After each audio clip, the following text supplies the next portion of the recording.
Hi, it's KCCK's Culture Crawl.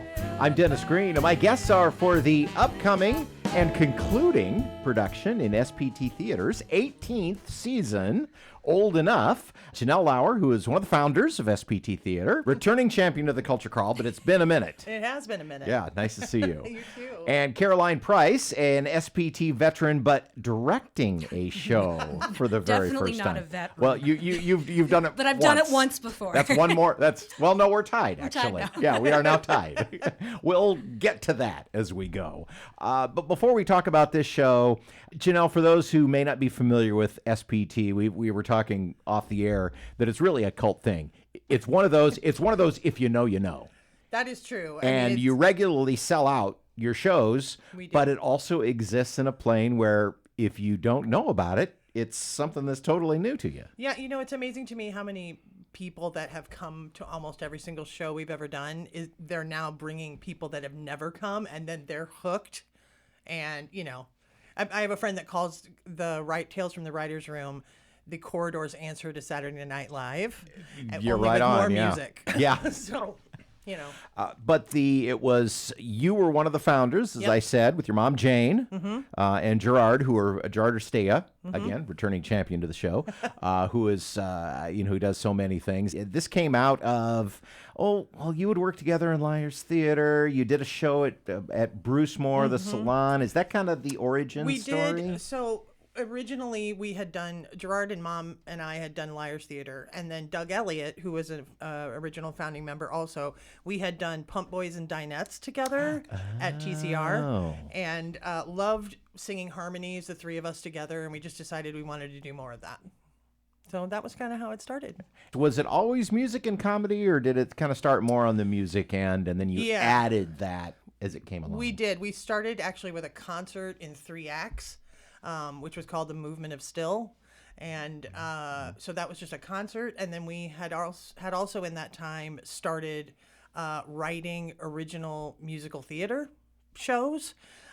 So with original music, and we had a few of those that we did at TCR. They took a chance on a ragtag group of people and said, yeah, we can go ahead and do that. So they produced those. And and then we started Tales from the Writer's Room, and that has been just a absolute joy all the time. And that is, it's usually 4. Are there 4 shows? There's usually 5 shows in a season, starting in September and ending in May. And you have a core group of writers. How did you build that little ragtag group of comedy writers in the room who are with you? It's fairly consistently. Yeah, it's so funny. So Dr. David Martino was one of our original writers.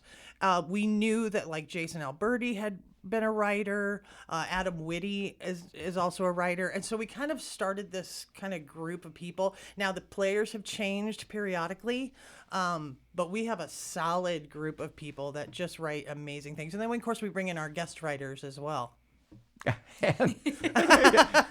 Those listening on the radio did not see the significant look that Janelle gave the camera right there. But yes, I was so honored when your mom reached out to me at the beginning of the season and said, would you like to be a guest writer? I did it one time before, which was 10 years ago. Wow. I mean, it's been a long time. Yeah.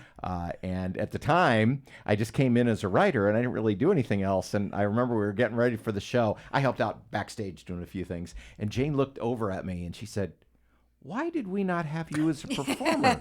You could probably do that. Probably do that. Well, since Jane is usually the one that hires people. I was going to say. So this time doing double duty, I got to do some writing and I get to do some acting. I love it. Along with my son, Jackson, who's been a guest on the show, who a lot of people have seen him perform as a magician, which he will be doing in this show. Yes. But also just doing some straight acting as well, which he's not had an opportunity to do that very much. So I love that. Both really excited. I expect him to create a head of hair for Gerard out of his magic. Now that would be a trick. Yes. We have less than a week. Okay, that's very true. But we'll see. It is a fast and furious process. So, Caroline, as you said, you were an actor once before, and then they asked you to direct the show. That even with we can talk about the slightly compressed timeline, which is unusual even for SPT for this show. But maybe even before you knew that had to look like, looking at these people and the writers and the actors and going, oh my gosh, I have to direct these people? Yeah, it's a little daunting. I mean, this is a well-oiled machine. So I knew coming into this was not going to be, I'm just going to put my stamp on. I'm going to be there to help guide. But they know what they're doing. So it's really about making sure they feel comfortable and they know, where they're going and what happens when. But I trust every single person on that stage implicitly. I have been a fan of this group of people for a very long time. So while it's a little scary, it's also really exciting because I'm kind of in love with everybody in the room, and it's just a good time. And as I hinted, this is also a slightly compressed. Usually I think they have 5 to 6 weeks to put this show together. This one is going in 3 weeks. Janelle, what the hell? 3 weeks. So the writers continually meet throughout the year for each show, which is great because then they have a chance to really workshop some of the sketch comedy that they're doing. But I always say that really the heavy duty process starts Sunday through Saturday. So it's basically 6 days. And I always tell people, because, you're always going towards Friday night. And, there's only Friday and Saturday shows. Right. So I always say it's kind of like a roller coaster. Like you get to the top of the first giant hill and you're screaming all the way down. That's Friday night. Like, I don't even know if I'm going to survive. And then you get to the turnstile at the end and you go, oh my God, let's do it again. Let's do it again. And then you do Saturday and you're like, oh my God, now it's over. Yep. Yeah. 100% agree. Overall, when you think of Caroline, when you think of, what the process has been like so far, and of course, we're only on, at time of taping, it's Monday, so it's really only day 2. What's the biggest task as a director? Oh, that's a great question. Making sure questions are answered, but also leaving room for people to just find it. Because the awesome thing about SPT is that it's going to be what it's going to be. Like, it's an incredible freedom to know, okay, well, we had this amount of time. Look at the magic we created, and we don't get precious about it, which is really nice about the short amount of time.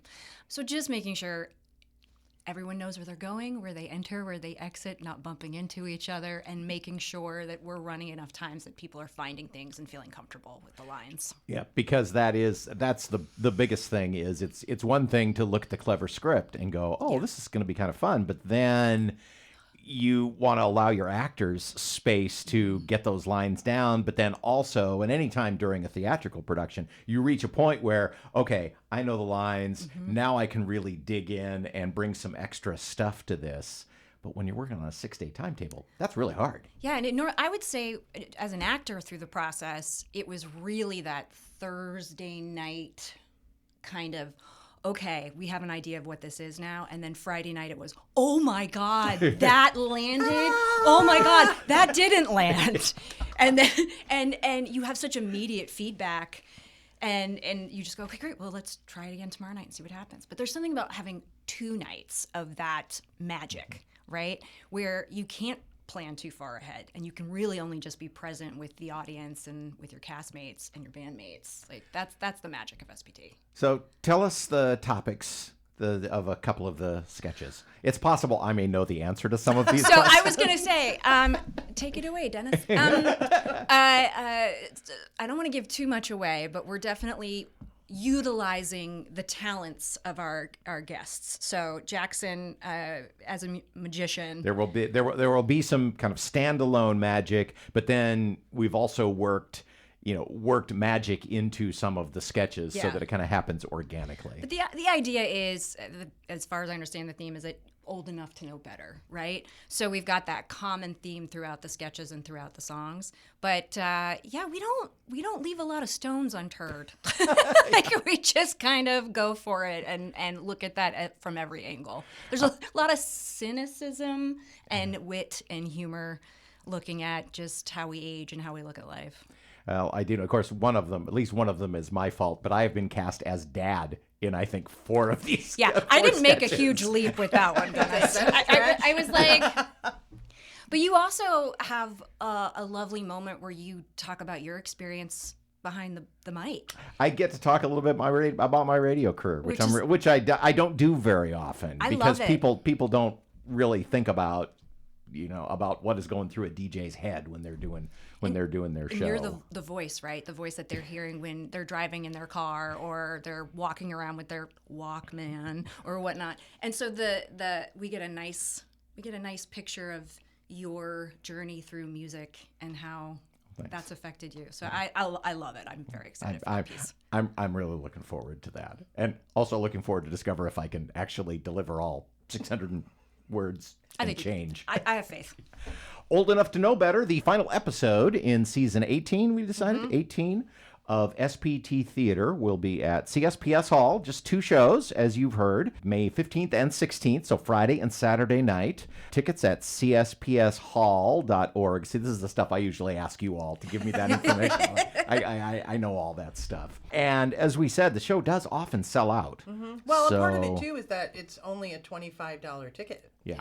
Which in theater is it's rare. That is very economical these days when you can spend upwards of a couple of $100 for a fairly small, show. Yep. And the live music alone. Yes. Oh yeah. Well, before we go, a couple of musical highlights, Janelle. Well, we are going to do Old Black Magic. Get that in honor. Yeah, magic. See what we're doing there. We've got a theme. And then we have some other songs that are all about, I Know Better. Mm-hmm. There's some Brandi Carlile in there. There's some... Not all oldies. Yeah. Yeah, Steve Miller Band in there. Mm-hmm. There's stuff for everybody. Yeah. It's a great set list. Yeah. Yeah, it really is. Well, I'm looking forward, obviously, to being a part of the show, but always enjoy hearing you. You sing backup? Why not? But really looking forward to getting to hear you and Gerard and Jane and of course Greg and Dave. Yep. And Riley Thurm is going to be guesting on guitar. Yeah. Love Riley. Yes. He's great. He does a great pedal steel. Yeah. Mm-hmm. So it's Old Enough to Know Better with SPT Theatre. Final show of the season, CSPSHall.org for tickets. And I'm really looking forward to it. I'll see you then. Okay. You can hear The Culture Crawl live on the radio most weekdays at 10:30, on demand at kcck.org/culture, or subscribe using your favorite podcast player. Watch our videos on the KCCK Facebook and YouTube channels. Our producer is Lydia Kilgore. The Culture Crawl theme is composed by Vivian Shanley. I'm Dennis Green, and I'll talk to you later.